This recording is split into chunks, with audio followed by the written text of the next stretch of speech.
Bharat connect option के लिए आपको समझना पड़ेगा, जैसे अरुण प्राइवेट लिमिटेड एक सप्लायर है, ये सप्लाई करते हैं वरुण प्राइवेट लिमिटेड।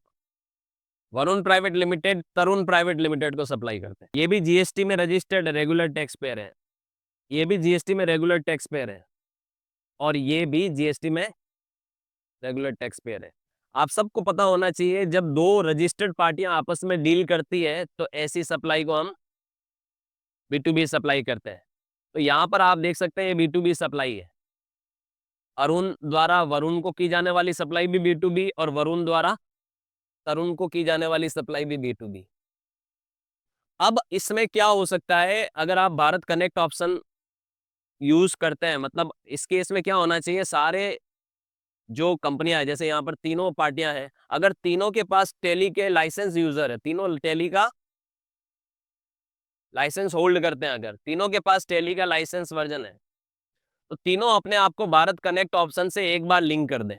मतलब तीनों को अपना वही जीएसटी नंबर डालना, ओटीपी आएगा, ओटीपी से कंफर्म करके भारत कनेक्ट ऑप्शन से वो तीनों अपने आप अपने सॉफ्टवेयर को कनेक्ट कर दें। अब क्या होगा, जैसे देखिए अरुण के लिए ये वरुण, जो देखिए अरुण यहाँ पर सप्लायर की भूमिका में होगा। किसके लिए? वरुण के लिए। वरुण कौन है? रेसिपिएंट। अब जैसे ही अरुण कोई बिल बनाएगा B2B सेल का, वरुण को वो बिल नजर आएगा और वरुण के पास ऑप्शन होंगे, वो उसको एक्सेप्ट करे, रिजेक्ट करे या पेंडिंग रखे। जो एक्शन आपको कहाँ लेने होते हैं? IMS डैशबोर्ड पे लेने होते हैं।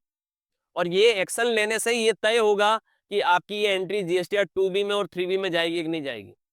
मतलब आप टैली में ही ये काम कर सकते हैं जो आपको IMS डैशबोर्ड पे काम करना पड़े। अगर आप एक्सेप्ट करोगे तो GSTR 2B में जाएगी और आपकी 3B में नजर आएगी, जो पोर्टल पे भी 3B में तभी नजर आएगी। तो ये आप टैली से डायरेक्टली कर पाओगे। और उसके बाद अगर आपने एक्सेप्ट कर लिया, समझना, तो जैसे इसने सेल कर दी, आपको उसको क्या करना है? पेमेंट करना है। तो आप डायरेक्ट यहाँ से पेमेंट ऑप्शन का इस्तेमाल कर सकते हैं। मैं आपको बता देता हूँ, अब सीधे सीधे आप अपनी पार्टियों को यहाँ से पेमेंट कर सकते हैं, और जैसे ही पेमेंट करेंगे टैली से पेमेंट भी हो जाएगा। जैसे SBI के साथ टैली ने कनेक्शन कर दिया। SBI आप जानते हो भारत का सबसे बिगेस्ट बैंक है। तो ऐसे केस में आप सोचिए, आप एक्सचेंज में, आपको मैं बता दूं, सेंड पेमेंट ऑप्शन है। उसके लिए आपको क्या करना पड़ेगा? ऑल बैंकिंग ऑप्शन में अपने बैंक को लॉगिन करना पड़ेगा यहाँ से। जब आप बैंक को लॉगिन कर देंगे तो सेंड पेमेंट ऑप्शन आपका क्या हो जाएगा? एक्टिवेट हो जाएगा। तो आप सीधे सीधे अपनी पार्टियों को, अपने सप्लायर को यहाँ से पेमेंट कर सकते हैं। आपने जैसे ही पेमेंट किया तो डायरेक्ट टैली से पेमेंट भी हो जाएगा और टैली में उसकी एंट्री भी हो जाएगी, और आपके बैंक स्टेटमेंट ऑटोमेटिक अपडेट भी हो जाएगा।